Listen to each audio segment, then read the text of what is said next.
Good evening, Sigma Chi brothers and all others who are participating with us tonight. Welcome to our first Sig Talk of the new year.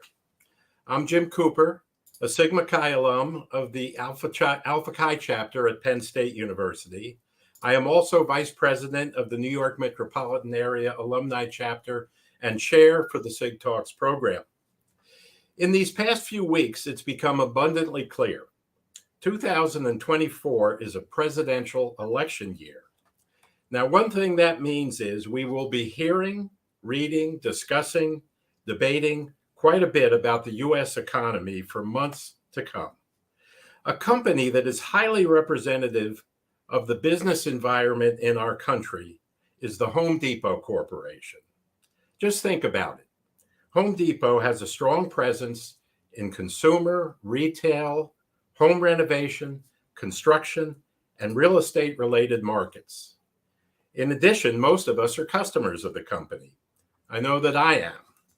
So we are quite proud of the fact that Home Depot's current chairman of the board, chief executive officer, and president is Ted Decker, a Sigma Chi alumnus who as an undergraduate attended the College of William and Mary in Williamsburg, Virginia. Ted also earned an MBA from the prestigious Carnegie Mellon University. We are no less than thrilled that Ted is our guest speaker for this evening's Sig Talk. Ted joined Home Depot in the year 2000 and has been there ever since. I can tell you myself, as a former human resources officer in private industry, that Ted's experiences and professional development throughout his Home Depot tenure is a model for how an executive becomes tested and prepared to assume the top leadership position at a major corporation. In fact, our first question for Ted will be inquiring of him to take us through his ascension within the company. Now, joining me this evening for tonight's Sig Talk is my co-moderator, David Ashenoff. David is currently president of Sigma Chi's Washington, D.C. alumni chapter. He also serves as the fraternity's chairman for its Government Affairs Committee. David is a Sigma Chi alum who also earned his bachelor's degree at the College of William and Mary. One other note before I turn things over to David. All audience participants are invited to ask their own questions of Ted, which will be displayed following the interview that David and I will be undertaking. If you wish to do so, please put your question in the comments section on the right side of your screen. So David, please take it from here. Thanks, Jim. And thanks, Ted, for joining us tonight. It's always great to have another William and Mary brother on. In fact, you are our second from the college, and John Jarvis was our first not too long ago last year. So great. Welcome and thank you. Well, thank you very much. And as I said when we all first met, it's a thrill because I'm from Northwest Pennsylvania, and living in SEC territory for years. I still support Penn State, the football team, and the Nittany Lions, and then obviously just wonderful memories and experiences from William and Mary, David. So great connection with each of you two before we even get started. But I've got to also put in a plug since in my professional life, I advocate for the construction industry at the commercial level. And thanks for all that you do, not only to help associations like the Associated General Contractors of America, but all of our contractors across the country. It's a great thing that Home Depot does, and we definitely appreciate that. Well, let's go ahead and get started. I know folks want to hear from you and not from me or Jim. So let's go ahead and get started with our first question. Ted, I'd like for you to kind of share that journey that you've had at the Home Depot, starting from that initial role as Director of Business Valuation to your current position, as Jim mentioned, which is Chair, President, and CEO. And sort of one of those key experiences or milestones that have sort of shaped that, career that you've had within the company. Yeah, I'd even back up from there because, people think about, well, what's my career path? How do I get from here to there? And there is such an element of randomness in the journey. And, share my initial journey with Home Depot. I was working with Kimberly Clark in London. And, you get periodic phone calls from headhunters and never an interest, loved living in London. And if the job's in the States, there's not much of a chance you're going to show up for an interview. This is pre, StreamYard and Zoom and the like. And my office was in between my house and the airport. And I stopped into the office to pick up some paperwork on the way to the airport to fly to Atlanta, Georgia, where Home Depot is based and where Kimberly Clark had their commercial B2B healthcare business. So I was going to Kimberly Clark meeting in Atlanta. Headhunter randomly calls and says, "Hey, we'd like to talk to you about Home Depot." And I was just like, wow, I am on my way to the airport and I have a flight in 4 odd hours to Atlanta. Sure, I'll pop over and talk to you all. My 3 years with KC in London, great company, loved Kimberly Clark, but that was coming to an end. I wasn't sure what I was going to do. And so kind of the rest is history, as they say. But as much as you are planful of what you want to do and what you want to accomplish, the most random of phone calls, while you're on the way to an airport to fly to the city that they wanted to talk to you is pretty extraordinary. But I came in, as you say, as director of business valuation. I'll be there 24 years as of Valentine's Day. So after what will be 35 years of marriage to my wife, who I met at William & Mary and got married at the chapel there at the Wren Building. And my two daughters, second, third love of my life is Home Depot. So appropriate I started on Valentine's Day. But Home Depot is a very open company. I often talk to folks who go in, pros and cons of whether you join a big corporation, this is in the business sphere, you join a big corporation or a law firm or accounting firm or a consulting firm. With certain types of firms, you know your career path, you're working toward, a partnership or a managing director at a bank. But in a large corporation, you can do so many things. So the positive side is you can do supply chain and finance and business development and marketing and merchandising and sales. The bad news is it's not as structured, and you have to take some risks in your career and make some moves across functions, often case to move up. And Home Depot is a place that really promotes people moving throughout the organization into stores, into the Atlanta headquarters, which we call the Store Support Center, into merchandising, et cetera. So I kind of got on that bandwagon. While I was a finance major in core competency, I was more of an athlete and happily moved into lots of different roles, and increasingly came out of finance into the core business and in a retailer or merchandising or buyer group, as some retailers call it, is a key operating role in the business, and moved into that role. And then, very surprised to get a president and COO role, and then ultimately CEO role, and then ultimately chair. And as Jim said, this wasn't me, this is, Home Depot and the board, very, very disciplined and principled, and invest a ton of time in talent development and succession planning in all these moves. Just not me, but everyone in the company. We're looking to give opportunities, move people around, and build their capabilities as they move up and take on more responsibility. So the team just did an amazing job, getting me to that next role, giving me the training and the resources and exposure, that I needed. So I just give a ton of credit to the board and the executive leadership team that, embraces that sort of philosophy. Hey, Ted, I'm going to interject a quick question along the lines of your career development. I noticed from your bio that you were an English major while at William & Mary. Tell us a little bit about how that background may have helped you in your career development. Sure. You know, I love literature. I still read constantly, and I don't read a lot of business books per se. I still principally read sort of literature outside of work. And where that helped me was really comparative analysis in writing skills.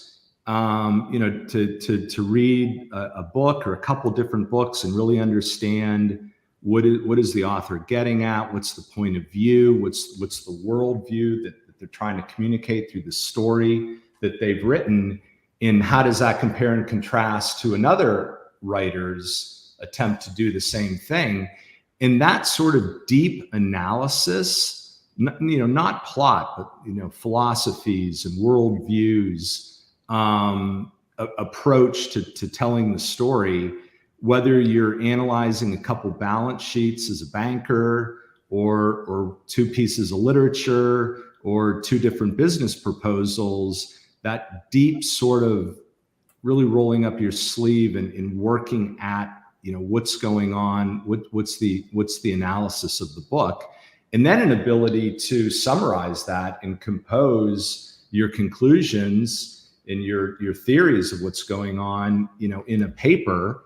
You know, just terrific training. That you know, liberal arts is a bit of a dying pursuit. You know, people are tending to select a field much earlier, whether it's engineering or accounting, et cetera, and nothing wrong with that. But, you know, that classic liberal arts education does so much on fundamental grounding of just how to think, how to communicate your thoughts, how to be exposed to totally different things. And even though you might not be interested in it, one of my classes I took just to get credits, and I was late filling out my coursework, and I took a class, I'll never forget it. It was a class in 1660 restoration drama. And I was like, oh my God, this is going to be like, you know, horrible. And it turned out to be one of the best classes I ever took, because, you know, it was all the restoration history of the British Crown, and, you know, what went on with you know, the wars and battles of Hastings, and just an incredible course. If you have the curiosity and just peel the onion, as they say, to understand what is going on and what is the author trying to communicate, it's just an incredible foundation to just how to think. Well, thanks for elaborating on that question and pointing out the value of majors other than business administration. Right. And I'll say, for our non-William and Mary brothers on, an English major at William and Mary is no easy task there. Well, I did better in the business classes than the English classes, I'll tell you that. Well, Ted, you know, you talked earlier a little bit about, you know, the leadership experience that you're able to get at the Home Depot through its executive programs. And, you know, you've been responsible for a lot of, you know, activities that go on at the company, whether that's the global store operations, supply chain, and a lot of other functions there. How do you approach building and managing those high performing teams, especially when you oversee such a wide range of responsibilities to sort of drive that operational excellence of the company? Yeah, it's, you know, I find anyway, it's a balance of, you know, clearly getting a strong team. You absolutely have to have a strong team, you know, in areas that you know nothing about. So think of legal, and in my case, information technology, where you really have to get a great leader and trust them that, you know, they are the subject matter expert. And while you can ask questions, you really have to rely on their guidance and their recommendations. And yet you have to have the confidence in that person that you can trust them. And again, you can always question, but they're the lawyer. They're the technologist. When it's more akin to the business, where you're more engaged yourself because you were a merchant, and you ran operations and supply chain. I take an approach of it's been referred to as sort of loose tight, and you need to make trade-offs of where you're going to run a little looser and say, okay, that's sort of business as usual. I have enough metrics that I can watch what's going on. I'm not even going to ask any questions. That's loose. They're running their portfolio. I'm not going to get involved.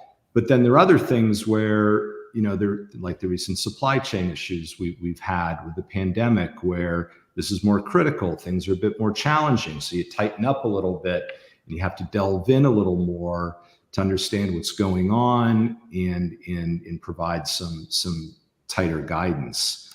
When you're trying to push through larger programs, innovation, moving the business forward, that's where you have to be more engaged and tighter in the sense that you're directing more. You're not questioning how you're running your portfolio, but we have to make this change. It's going to be challenging. Change is always challenging.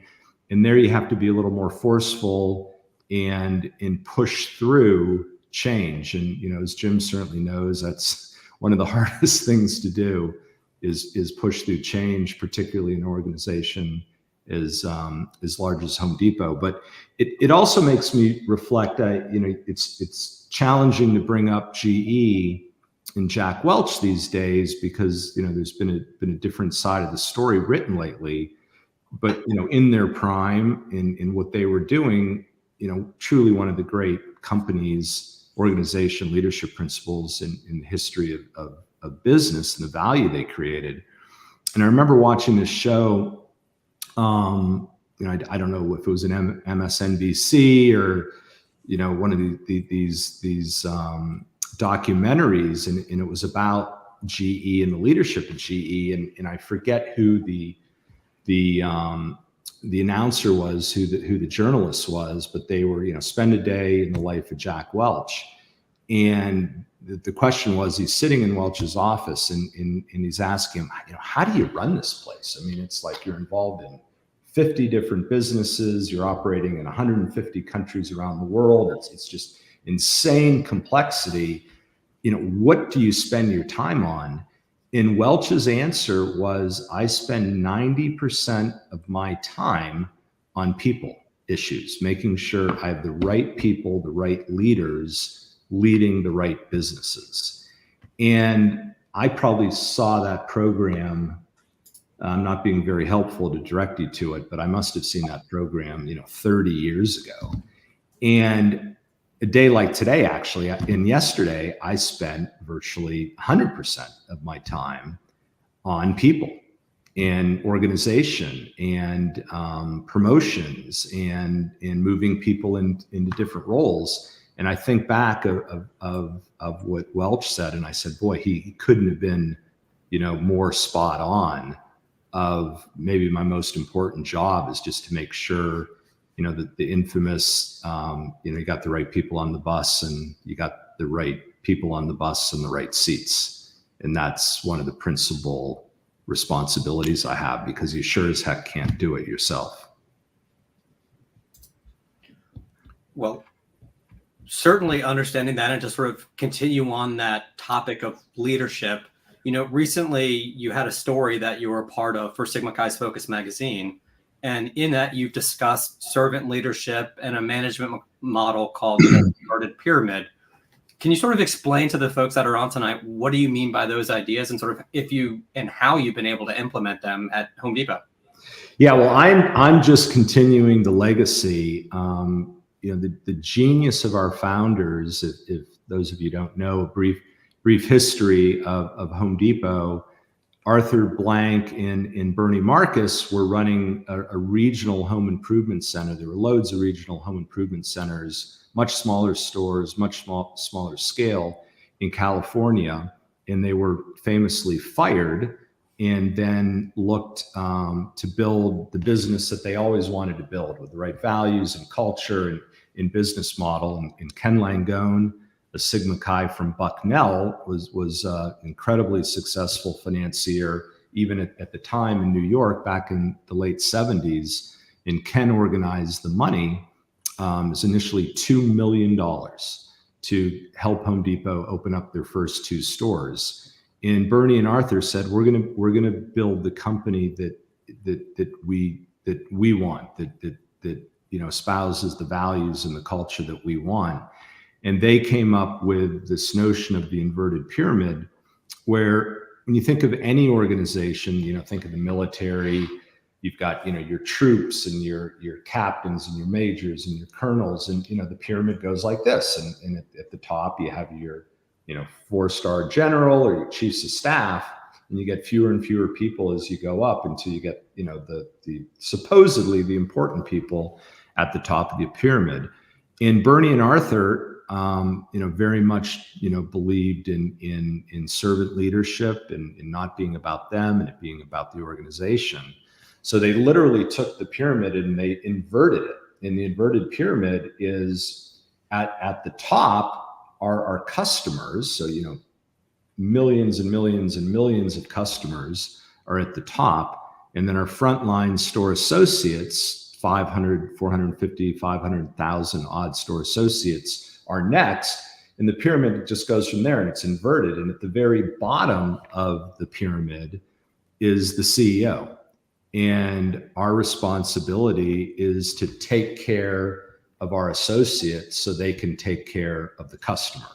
And, Bernie, one of his favorite mantras is, if you take care of the associate, we're not employees, we're associates. If you take care of the associate, they'll take care of the customer and everything else will take care of itself. And, we all have ambitions and egos in desires to succeed and develop. But at Home Depot, that type of character is just not going to survive the culture. If you're about you, if your favorite pronoun is I, if you're always making decisions with your own interests in mind versus the customer ultimately, and your associates, you're just not going to last very, very long at Home Depot. So we take it very seriously. We talk about it. How do we keep it alive? I mean, we're constantly, storytelling is so important, and we're telling stories about the culture and the values and the servant leadership. And I have a couple props here. We wear it on our apron. Our 2 symbols of the company is our values wheel, which are the 8 values that the founders came up with: taking care of each other, treating everyone with respect, giving back, entrepreneurial spirit, etc. And then there's the inverted pyramid, where the customer's at the top and the CEO's at the bottom. So these are visual cues. They're on our aprons. They're in our lobby. We tell stories. And that's what we celebrate, is stories of taking care of the customer and taking care of each other. And it's just I think it's the secret sauce of the company. We're 45 years old, just incredible growth story and value creation story. And we have a great business model, and we have great real estate and branding and marketing, products and value, service. But at the end of the day, it's the culture of the Home Depot that makes the Home Depot what it is. Ted, with respect to the inverted pyramid and the values, I'm sure where the rubber hits the road is at the store level in particular. Yeah. Now, how do you go about best assuring that the values in the inverted pyramid are really happening at the store level when you have so many stores? What is it that the general manager of a store is accountable for when it comes to that? Yeah, so that's a great question, Jim. And because we sit in Atlanta and you're in 50 states and 2,000 stores in the U.S. And how do you possibly work that equation across such a geography. But everyone who joins the company, and this is what we're talking about, and this is what's important to us. So the people who tend to continue to move forward are very capable business people and value creators, but they also have to have the cultural mindset and demonstrate that interest in their associates in their store. And as they get promoted to department supervisor and assistant store manager and ultimately store manager, 90% of our store managers started as hourly associates. Mm-hmm. So if you're starting as an hourly associate, we would hire, we probably hire 100,000 people a year. So when you think of just general attrition and growth in the business, over several years, you're hiring literally millions of people. Of the millions of people, the 2,000 that ultimately get the 2,000 store manager jobs, you've done a lot of vetting that these are competent, capable business leaders, but that they're also aligned with the culture. And then, we're constantly telling the stories and celebrating culture. One of my favorite days of the week was Monday. Once a month, we bring in to the store support center. We have 19 regions. So whatever we're celebrating, we'll bring in 19 individuals, and they can be any level in the company. They can be a lot person associate who's collecting carts and helping load cars, or it can be a district manager who might have 10 stores and 3,000 associates and $1 billion in sales in their responsibility. And we come and have lunch. They spend 2 days in training, and really it's a culture immersion. But it always caps off with a lunch with the executive leadership team, and each of them will then at the end of the lunch stand up and introduce themselves and where they're from, and why they're there that day, why they were recognized. And it's invariably a culture story of why they're there. And Monday we were celebrating our Team Depot captains. So we giving back is one of the 8 core values, and we have just tremendous engagement with our communities. We're focused on military and storm and disaster relief and pro trade development. And we have a commitment that we've just surpassed to provide $500 million to military causes. We just increased that on Veterans Day this past November to $750 million. And while that might sound impressive, that's with our resources, that's the easiest thing we can do is write those checks. But we engage with the communities, and the Team Depot captains, every store has a Team Depot captain, every district, region, et cetera. And these were Team Depot captains from the 19 regions. And these are the people who are absolutely living and breathing the culture.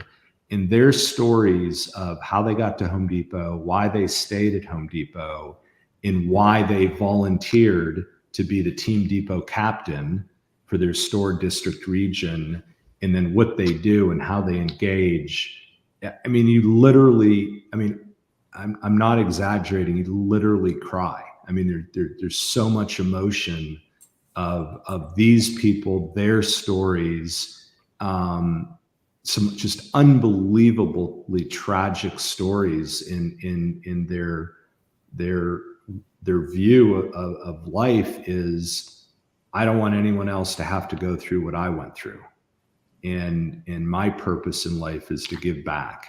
And there isn't a dry eye in the place. And you're like, wow, this is the culture of Home Depot. This is what makes us special. Well, that's great. Listening to what you had to say, it sounds like you've set up a lot of very consistent processes to keep those values really alive in front of people all the time. And purposeful from the founders. Again, I mean, I'm not coming up with any of this stuff, just continuing and reinforcing that incredible value structure and culture that the founders established 45 years ago. Ted, we've got a lot of young brothers and guests on who are either looking to go into the corporate world or, making their way up the management ranks. What's some advice to them that you would give to sort of, either look at, developing and strengthening that culture within their own companies, or, looking for ways to promote that set of values that you all have done so well at the Home Depot? Yeah, I mean, it's it has to be genuine. And again, we're blessed at Home Depot that, when I think of the words that describe the Home Depot's brand, and anyone please disagree, but, I think of Home Depot as a real, genuine, authentic place and brand in what we do. And so everything we've been talking about, the culture, is also that. It's real, genuine, it's authentic. And a number of years ago, purpose statements became big. There were mission statements. And then I don't know how many years ago, 5, 10 years ago, well, you need a purpose statement.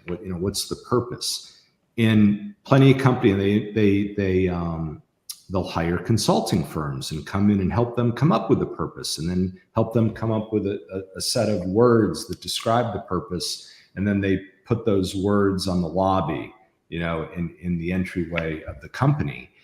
And so the first thing I'd say is, if you're at a company, are you aligned to that purpose? And if you are, is it genuine? Is the company actually behaving in that way that their purpose or their mission statement suggests? And how you change it, I mean, that's a challenge for sure. I mean, it has to be grassroots, that you surround yourself with, the friends you make at work, the things you do, the things you volunteer for. Monday, I heard loads of stories. This one woman said that when she came to her district, and districts have 10 odd stores, and they were the lowest engaged Team Depot store. And that's measured by things like, how many projects do you do? How many elementary schools did you go out to and do landscaping? How many veteran homes did you go, paint? How many, ramps did you build, for people who need wheelchair access, et cetera? And her store was dead last, and she was brand new to the company. She's only been at the company 2 years, which is extraordinary. And they were dead last, and she's very purpose-driven. And she volunteered to be the Team Depot captain for the district as a brand new associate to Home Depot, and a brand new store manager. Volunteering to be the Team Depot captain is, crazy. And, as she told her story Monday, 10 odd stores in a district. Last year, they were number one. The number of projects, the number of associates, and these associates volunteer. This is unpaid time. So this is off the clock time that associates are going out and doing the projects that I used as examples. And she pulled that off in less than 2 years. So, the power of the individual it's a real thing. You can make a difference. And I'd suggest, if you give it all you got and the company isn't responding, and it isn't genuine, and it maybe doesn't have a chance to be genuine, then maybe think about a career change, because you can spend a lot of time at work, and if you can find a type of work that you enjoy and that you happen to have a skill set for, not like, hey, I want to be a baseball player. Well, I can't hit a curveball, so that's not going to work. So do you have some passion for something? Do you have some skills for it? Did you find a place that you can do that is aligned with your values? And then lastly, are the people around you are the kind of people that you think of as brothers? the same kind of feeling that we all had as brothers in school. Man, you have just hit a home run. In what a blessing to have that sort of career set up. So if, the advice would be, if you are younger and you're not feeling it, and by the way, I in no way am I recommending a lot of job hopping. In fact, I don't. I think people, hop jobs too much. But if the company isn't, right for you, make the call, because, it's like the fraternity we joined. I believe this fully. I think that I was blessed to be at a place like William and Mary. William and Mary is not for everybody. It is a very, very unique place. It is a crazy, strange, unique place. If you like to go to school with, people in colonial costumes, and buildings are from 1690, it might be for you. But I think it's an incredibly unique place. And then Sigma Chi is I could go on with Sigma Chi with the same sort of passion that I do with Home Depot. And the difference that makes to be associated with people in a system, and Sigma Chi very much has a system, and it starts with the White Cross, and it starts with our ritual and what we believe in and what's important. And that's what drew us all to the fraternity. And anyone who's a graduate taking the time on a Wednesday night to be on a call like this, Sigma Chi means something to you. If you can have that kind of relationship with the business that you're working for and the brand, and feel, I feel the same pride with sodomite on here. I feel the same pride for this orange, Home Depot as I do for the Cross. And that is just an absolute blessing to be in that place. You just had to go and outdo us with the 8 values instead of the 7 that we've got.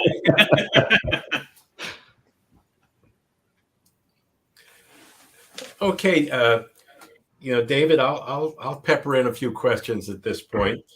Ted, you've been talking or touching upon the people at Home Depot. Staffing in the post-pandemic era has become an acute challenge for nearly every business. What is Home Depot doing to attract and retain talented employee associates?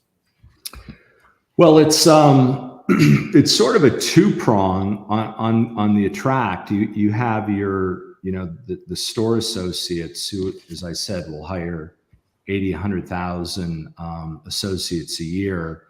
And we have a very aggressive, marketing program and outreach and contact program, including military, transitioning military folks, providing pro training to people, to bring that individual into Home Depot. And we do a really nice job. Our HR team, I marvel at what they do to hire 100,000 people. They probably, they'll look at millions of resumes and applications a year. And we look at our talent pools. So, is the strength of the pool of people applying to Home Depot, strong?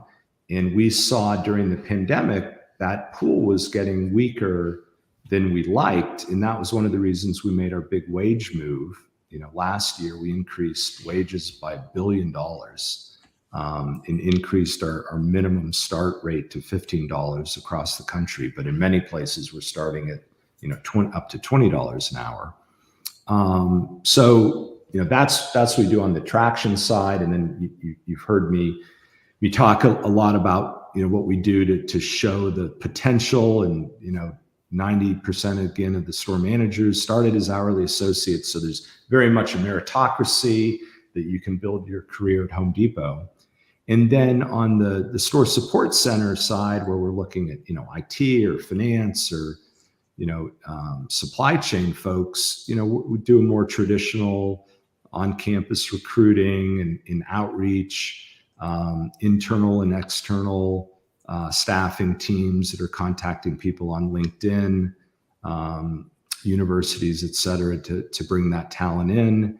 And then again, get people engaged in this brand. We say, give us sort of 3-6 months, and you'll understand what Kool-Aid we're drinking. And if it's your flavor, great. And this will be a ride of a lifetime for you. So that's sort of the two-pronged approach. And then we do a lot of work on. A lot of associates in the store support center started in the store. We have a store to SSC program, a number at different levels of the organization to encourage people to come into the SSC. We have a very robust internship program. We'll bring in 250 to 300 interns, most of them, college, but many, about a third, are from our stores, and not all of them have college degrees.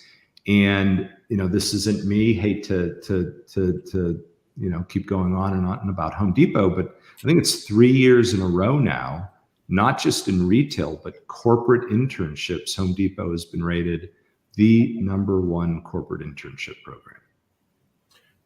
Well, that's an accomplishment, because I know in many places internships are not necessarily the most valuable experience, depending on how much attention the company pays to what the intern gets to do.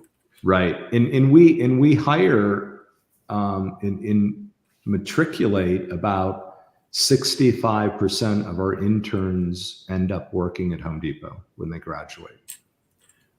Yeah, and I think what you talked about in terms of the store managers coming from the frontline employee talent pool, is a tremendous factor in retaining good people. Well, I'm going to ask you to talk a little bit about the customer experience for Home Depot. By the way, my store is the Route 17 store in Paramus, New Jersey. All right. And I always have a good experience, if not a great experience, every time I go in there. But, a lot has been written about generating a great customer experience. And I think that's particularly true for retail-oriented businesses. What has Home Depot done to put focus on generating a great customer experience? So again, the credit goes to the founders, because they developed this business model, and we call it the three-legged stool. And it sounds basic, but we offer incredible value, broad selection, and great customer service. And you might say, well, that sounds logical, but in retail, and this isn't good or bad, but different business models, it's very hard to do all three of those things. So when you think about a Walmart, they're offering incredible selection, incredible value, but you don't go to Walmart expecting service and know-how and knowledge. Nordstrom, on the other hand, is an example. You would get incredible service and incredible selection, but relative value might be there, but you're going to pay for that. What the founders did is they put all three under one roof. In there are very few retail businesses that have done that. In customer service is really has always been incredibly important. And what the team has done over so many years, we started off really teaching the baby boomers how to do home improvement. I mean, before Home Depot, anything of significant problem, unless you were a real handy person, you would call a tradesperson to do whatever it may be in your home. And then if you were doing anything yourself, you would go to the paint store, the hardware store, the lumber store, the landscape, nursery, the lighting store, the flooring store, etc. So they put all of that under one roof, and then they really taught you and built the confidence of the consumer that you can take on these projects. So it might start with getting a washer to stop a leaky faucet, to the next thing you know, you're learning how to turn off your breaker panel and changing out a hanging light fixture. and next thing you know, you're doing your basement remodel by yourself, and you're going into the store. We call it belly to belly, apron to apron, where you're in the plumbing aisle, you're in the electrical aisle, you're in the hardware aisle looking for that fastener to fix something. And that Home Depot associate is spending so much time with you to build your confidence to do the project. And Bernie Marcus not only is a genius businessman and culture, but he's an amazing motivator and storyteller. And one of his best stories would be, if someone comes in on a Saturday with a leaky faucet, it would be so easy to sell them a new faucet. And, he has stories of, reprimanding associates who sold the new faucet. And what he teaches us is to, show them the washer, ask what kind of faucet it is. Oh, it's just a leak. And, 99 out of 100 times you just need to replace the washer. And he's like, get them the 19-cent washer. In fact, just give it to them. And, you have a customer for life. Yeah, you did not get a faucet sale that day, but you have a customer for life. And as the business is involved in every, so much has become digital. We call digital commerce interconnected commerce. Virtually 70% of Home Depot shopping trips start on our website. So a customer is, looking at the store hours, looking at our inventory quantities, doing discovery of the product that we have to satisfy what they're looking for, and then they go to the store. So the shopping journey for Home Depot is very much interconnected, and that's why we use that term, because if you're doing a project, it's often multiple journeys, multiple stops. You're not getting one thing. You're buying multiple things to do your project, and it might take you 2 or 3 weekends to do your project. And you're going to weave in between the physical and digital world of our properties. So we've invested as much as any other brick and mortar retailer in the digital experience to be as seamless as possible, knowing that virtually every shopping occasion is associated with some sort of digital engagement. And just being aware of that and listening to the customer and being customer back and customer centric. And thankfully with our scale, we can afford the literally billions of dollars that we've put into that digital journey and supply chain that's required to have on time and complete timely deliveries has just been a hallmark. Maintaining that third leg, one of the 3 legs of the stool of customer service over the 45 years that the expectations in the journeys have changed. Well, it sounds like that strategy has been a big part of the company's success. And it's interesting to hear that boomers like me can actually learn stuff like what you're talking about. Right. I've had partial success, but I try. We're running a little short on time. David, I'm going to turn it back to you. I'd appreciate it if you could ask Ted that question about dealing with Wall Street as a different topic, and then maybe finishing up with the Sigma Chi related questions. Sure, not a problem. And just as a reminder to all the folks that are on, if you want to ask a question, please submit it in the comments, and we'll try our best to get that once we get through this. But to ask that stock market question, one fine day back in last year, the stock market enjoyed really spectacular results, and Home Depot's share price rose by more than $15. And, CEOs and CFOs of public companies have a challenge in managing that relationship that they've got with Wall Street. So what do you consider to be particularly important in your communications with, those analysts? Well, we have a terrific investor relation team, and we're in constant communication and engagement, not just with the analysts, who are, offering advice and recommendations, but we spend a lot of time with the actual portfolio managers of our biggest shareholders. So we'll spend as much time with the large shareholders themselves as we do with the sell side Wall Street analysts. And we've built a reputation of being transparent and very available to them. We're hosting investors, maybe not weekly, probably every couple of weeks. There's someone on the team meeting with investors in Atlanta or elsewhere.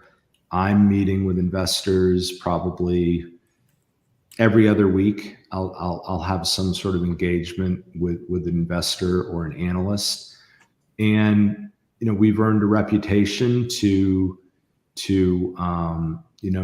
not drop any surprises, and consistency of earnings and consistency of message is very, very important. And you mentioned a day that we went up $15, but one of our values is doing the right thing. And I mentioned the wage investment last year. That was something that you couldn't signal that you were going to make another wage investment. We made a couple over the pandemic as wages were running, as we were trying to get talent in during the pandemic. But when all that dust settled, we were still like, what, think of grocery bills and gas prices, and what was our increase in true inflation adjusted take home pay for our associates. And we weren't comfortable where it was. And when we did our fourth quarter earnings call last year, where we have to set the plan for 2023, we announced the $1 billion incremental wage investment. And that was a surprise to the analysts. And it took us some time to explain to them why we were doing it, get a better talent pool, as we talked earlier, and increase our retention. And on a day like that, our stock went down $20. So it's no fun being on an earnings call, watching your stock value drop literally $20 billion, in a 45-minute phone call. So it's not always up 15. You can be down 20, but if you stick with your strategy, if you stick with the investment programs that you're executing to drive the business, you make the right calls on something, even if it is out of sequence with that big of a wage investment, and then spend a lot of time after the call explaining to your investors, why you did it. We got that $20 back over, the next month or so.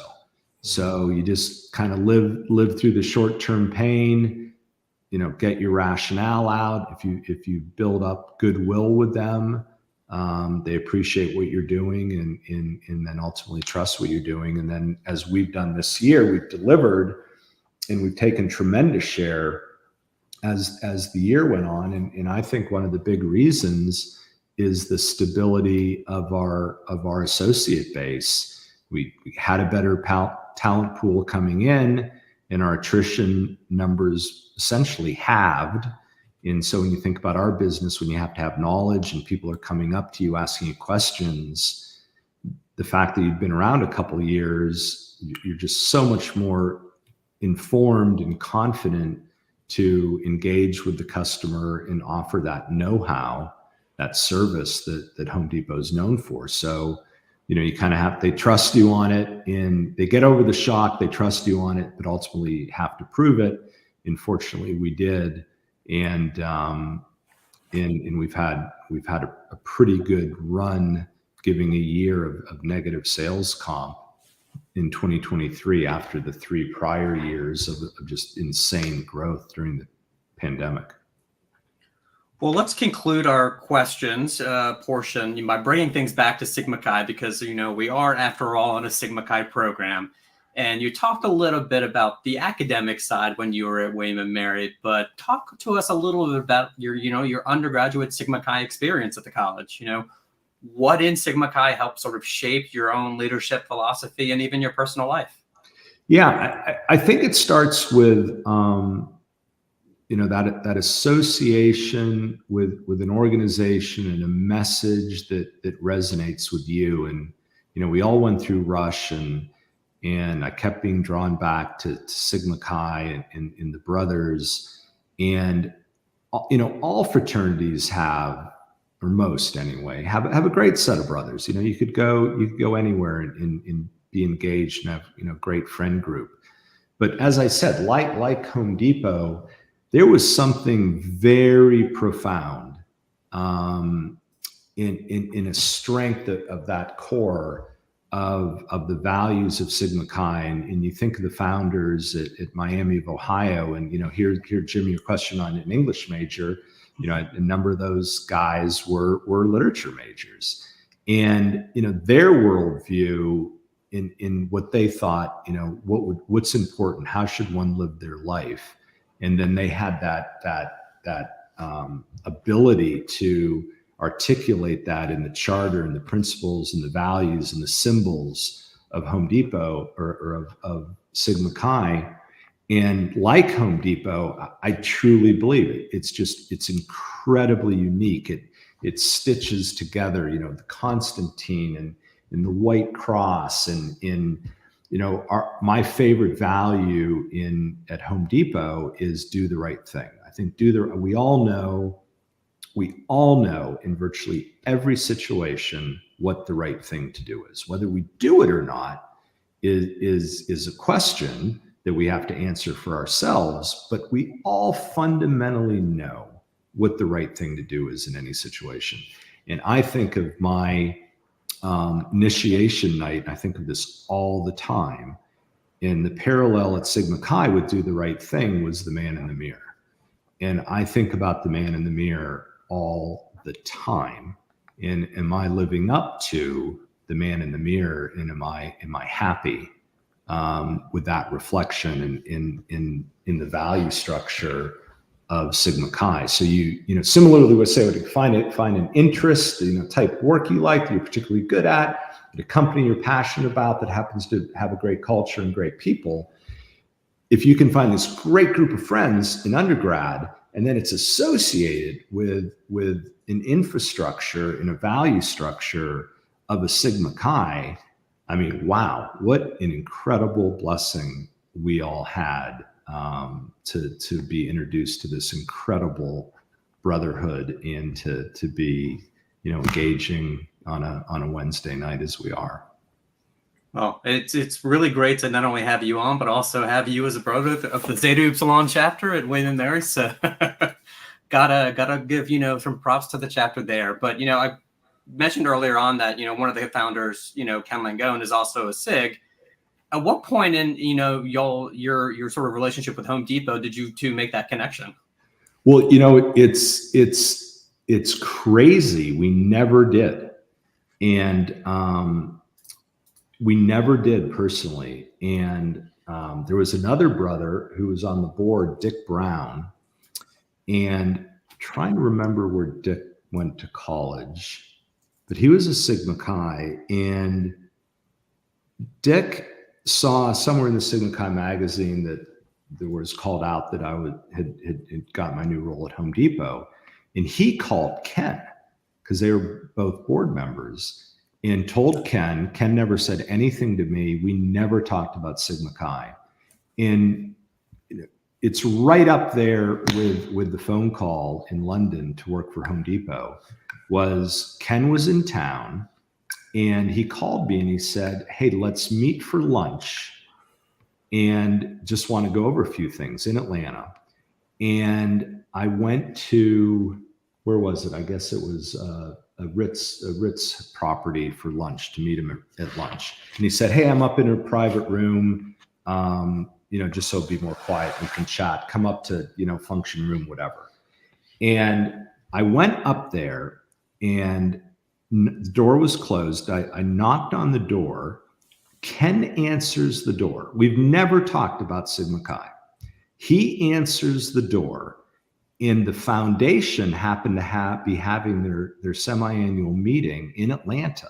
So all the leadership of Sigma Chi and the foundation were in Atlanta, and they were having a ritual meeting.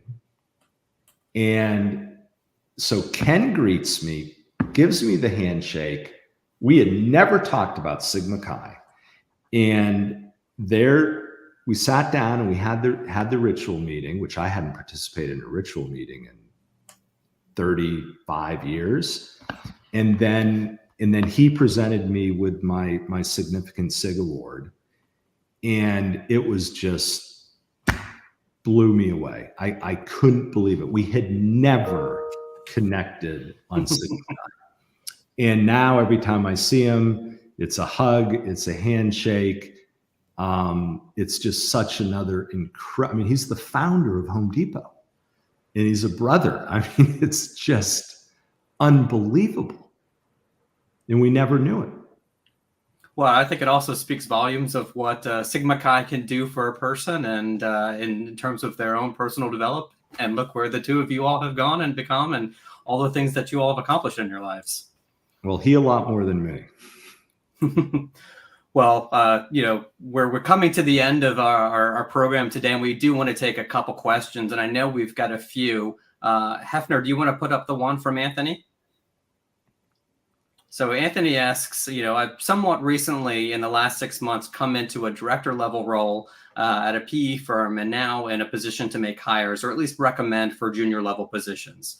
There are a lot of younger brothers who reach out to me for potential internships and roles, as I'm sure you are all in the same position. What are some of your guidelines or SOPs for hiring brothers of the fraternity?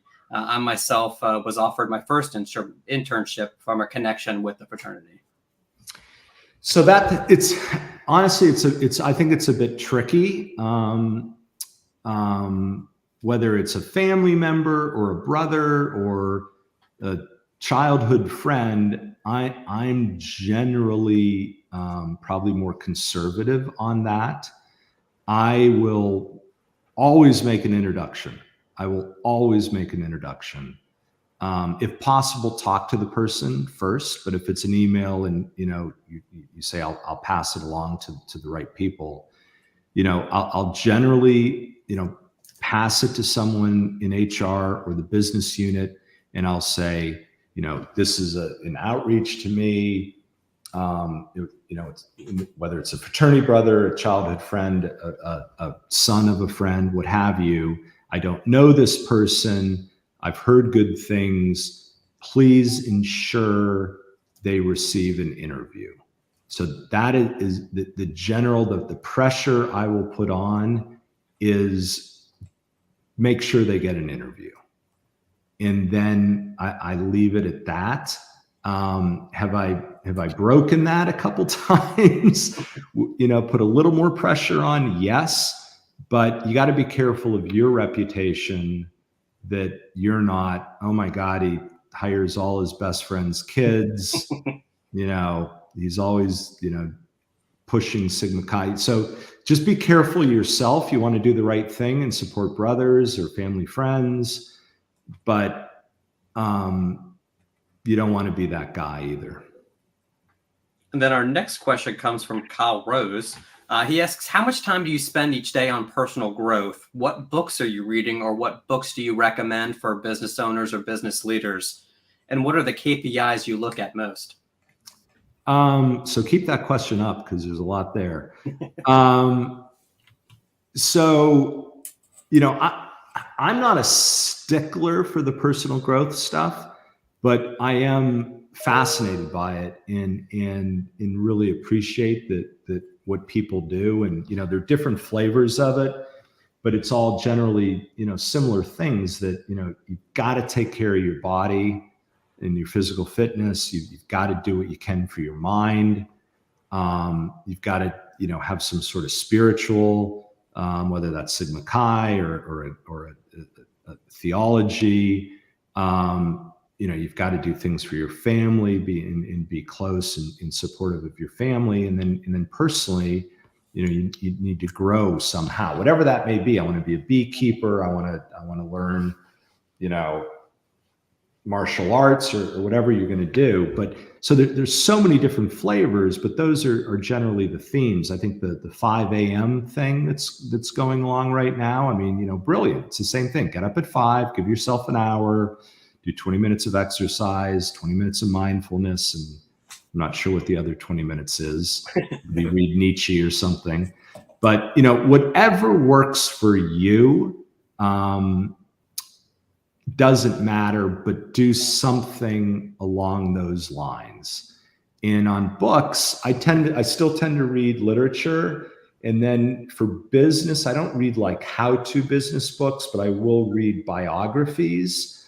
I just finished Elon Musk's book, and I'm conscious that even saying that can elicit different reactions.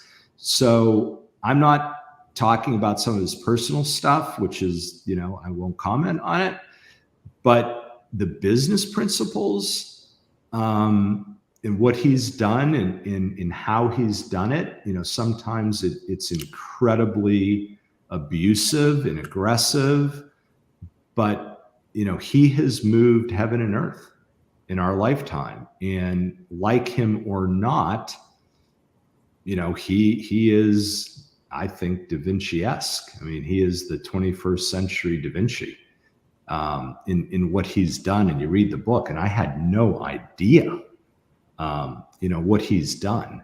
Again, not the way we'd want to do it, but it's quite extraordinary what he's done. So I read that book. I read Bob Iger's book, Journey of a Lifetime, or The Ride of a Lifetime, of his story at Walt Disney, and that was before he came back. So now he's come back. I read a lot of military history. I read an amazing book. Rather than read a book on leadership, like here are the 27 principles of leadership. By number 4, I'm confused. It's like, what am I supposed to do again? And I have 23 more to go. I read Nimitz at War as an example. What an incredible leader Nimitz was to run the Pacific Theater in World War II and how he went about that. So you can glean leadership principles and business principles. Right now I'm reading a biography of John Rockefeller, whose son, John Rockefeller Jr., gave the money for Colonial Williamsburg in the 30s, and therefore William and Mary. So that's what I'm reading. KPIs, we're a growth company, and at 45 years old, we still focus on growth. And so Home Depot is dialed for growth. So KPIs for us is, are you growing the business? And are you growing it the right way with the right values, et cetera? But our number one KPI at Home Depot is growth. Well, Ted, I want to thank you for my part in the Washington Alumni chapter, and of course, as a William and Mary brother, and turn things back over to Jim to close us out. Thanks, David. Ted, one of the things we teach in the Kroc Transformational Leadership workshops every summer in the True North course is, a willingness to show your vulnerability and how that can really work for you in terms of making you a truly authentic person. And, I really feel like we picked up on a little bit of your vulnerable side tonight, which I really appreciate for someone who's a captain of industry and running one of the largest corporations in America. So thank you for that. It's truly been an honor and a privilege to have you as part of our SigTalks program. And we wish you just continued personal success and success for the Home Depot Corporation for many years to come. Thanks, Jim. Appreciate that very much. Thanks for having me. It's just a real pleasure to engage with brothers. And I'll show one more prop. We love these aprons. And when you go walk a store, we have phenomenal artists in the store, and they'll decorate an apron to symbolize where you are. And I have plenty from Washington. I couldn't find a DC one, but here was one from a recent walk we did in New York. So when you go to the store, they'll present you with an apron and you wear their apron. So there's the skyline and Statue of Liberty.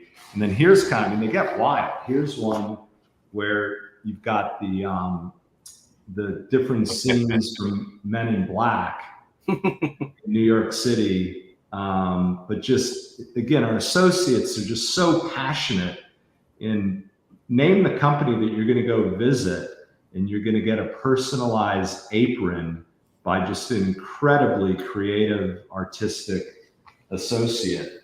And absolutely love them. I have hundreds of them. Yeah, it's always astounding to find out about the talents of your people that you just didn't know about. Well, thanks for letting me share all that.